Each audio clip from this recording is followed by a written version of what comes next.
Bonjour à toutes et à tous et bienvenue dans ce TD de découverte de l'entreprise. Dans ce TD, nous allons nous intéresser au développement de l'entreprise.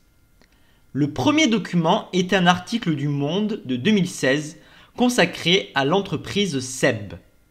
Plus précisément, il s'agit de l'acquisition de WMF, entreprise allemande, par SEB. Cet exemple relève-t-il de la croissance externe ou interne justifiée? C'est la première question. La croissance interne se réalise par le biais de l'investissement. C'est un processus qui se déroule à l'intérieur des frontières de l'entreprise.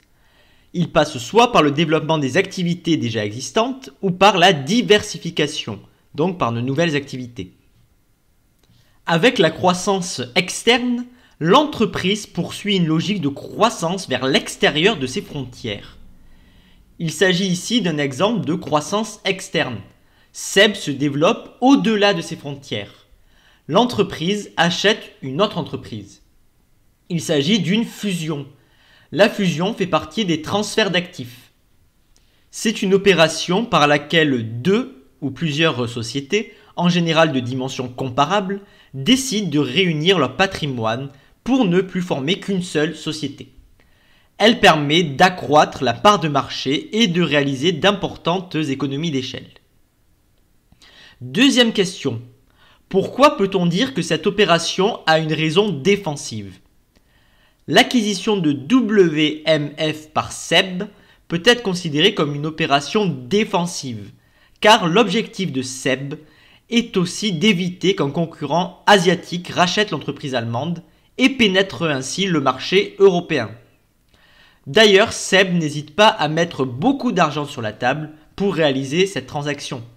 1,7 milliard d'euros, ce qui représente, selon l'auteur de l'article, une forte somme pour le secteur et pour l'entreprise rachetée. Troisièmement, dans quelle mesure cette opération est-elle une forme de diversification? La diversification consiste en l'élargissement du champ d'activité initial à d'autres métiers. En rachetant l'entreprise WMF, certes, SEB reste dans le domaine de la vente d'ustensiles de cuisine aux particuliers, casseroles, poêles, etc. Et SEB renforce sa position sur ce métier précis. Mais également, SEB intègre un nouveau métier, ce qui est donc de la diversification. Ce nouveau métier, c'est le matériel pour les professionnels de la restauration et de l'hôtellerie, notamment dans le domaine des percolateurs et des équipements pour les cafés.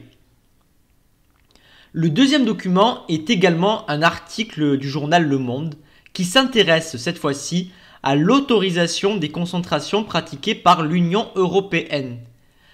Quel est le rôle joué par les pouvoirs publics, en l'occurrence de la Commission européenne, concernant la concentration d'entreprises?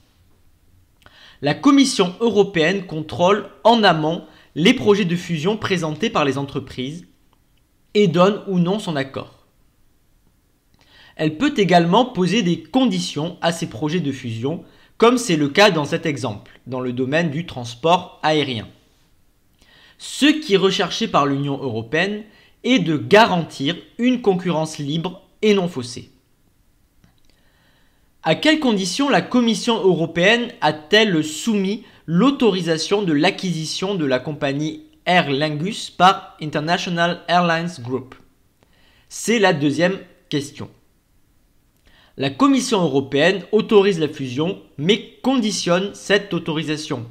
IAG s'engage à respecter certains éléments pour éviter que la concurrence soit insuffisante sur plusieurs liaisons aériennes, notamment les liaisons Londres-Dublin et Londres-Belfast. Sur ces trajets, la compagnie doit libérer des créneaux horaires à ses concurrents. L'objectif est donc d'offrir un certain degré de concurrence pour que les prix n'augmentent pas ou augmentent moins. Passons au troisième document qui s'intéresse toujours au domaine du transport aérien, mais cette fois sur le continent africain. Dans quelle catégorie d'entreprise peut-on classer Ethiopian Airlines quant à la propriété de ses capitaux? C'est la première question. C'est une entreprise publique puisque l'intégralité de ces capitaux est détenue par l'État éthiopien. La deuxième question nous invite à décrire la stratégie mise en place par Ethiopian Airlines. La stratégie de la compagnie aérienne est centrée sur le marché intra-africain. L'idée est de développer des liaisons entre les pays africains, par exemple entre Afrique de l'Ouest et Afrique de l'Est. Pour ce faire, la compagnie veut faire de l'aéroport d'Addis Abeba, qui est la capitale de l'Éthiopie, un hub, c'est-à-dire une plateforme de correspondance au niveau du continent africain. On peut alors voyager entre deux pays africains sans faire escale en Europe, mais à Addis Abeba. La compagnie vise aussi un marché cible, une clientèle spécifique, les voyageurs africains, notamment ceux des classes moyennes. Enfin, pour appliquer cette stratégie, la compagnie éthiopienne utilise l'outil des partenariats avec des compagnies d'autres pays africains, ce qui lui permet de déployer ses liaisons dans un ensemble croissant de destinations sur le continent. Enfin, dernière question, expliquez les phrases soulignées, qui sont, je cite, « Certains, à l'inverse, font le choix de se lancer seuls, à leur risque et péril ». Fin de citation. La suite du document développe un autre exemple de compagnie aérienne, celui de Royal Air Maroc, qui est aussi une entreprise publique détenue par l'État marocain. Compagnie qui développe une stratégie similaire à celle de Ethiopian Airlines, avec des partenariats, une alliance plus exactement, avec d'autres compagnies africaines. Au contraire, nous dit le texte, d'autres compagnies font le choix de ne pas tisser de partenariat ou d'alliance et donc déploient seules des liaisons dans plusieurs pays africains. Cette stratégie semble perdante puisque les entreprises qui l'ont adoptée ont mis la clé sous la porte. Enfin, dernier document, c'est un article de la revue Alternative économique intitulé « Les entreprises ont-elles vraiment besoin de définir une stratégie ?» Qu'est-ce que la stratégie d'entreprise ? C'est la première question.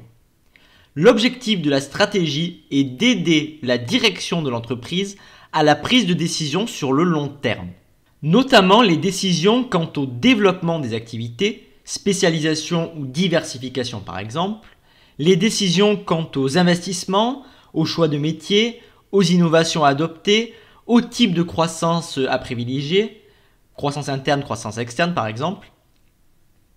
L'entreprise analyse donc son environnement, ses concurrents sur le marché, la clientèle, les potentiels de croissance du marché, l'évolution technologique du secteur, etc. pour prendre donc ses décisions de long terme. Deuxième question, quelles sont les raisons qui ont poussé de nombreuses entreprises à abandonner la planification stratégique ? Cette question nous invite à expliquer pourquoi les entreprises ont renoncé à avoir une réflexion de long terme quant à leur développement. 3 raisons peuvent être avancées. Premièrement, l'environnement économique semblerait plus incertain, notamment depuis la crise des années 1970, qui fut marquée par une envolée du prix du pétrole, le choc pétrolier, et plus généralement par une volatilité accrue des prix internationaux, notamment des matières premières. Deuxième raison qui vient de la théorie économique ou de management.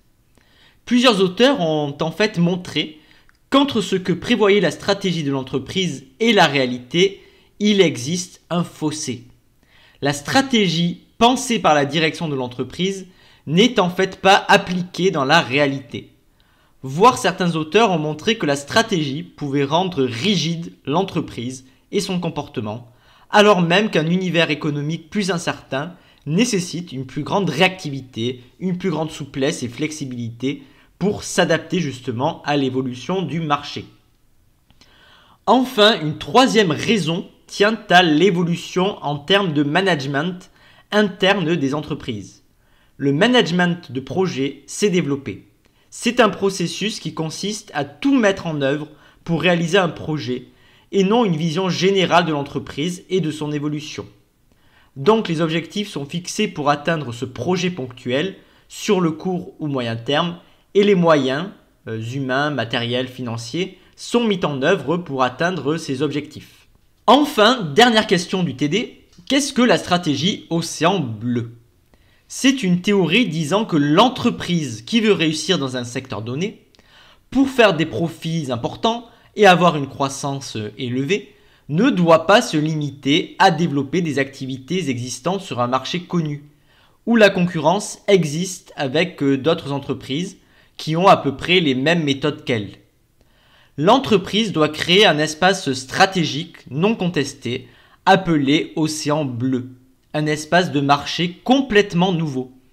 L'entreprise va donc développer un produit qui n'existe pas encore pour une clientèle qui n'existe pas encore, mais qu'il faut créer.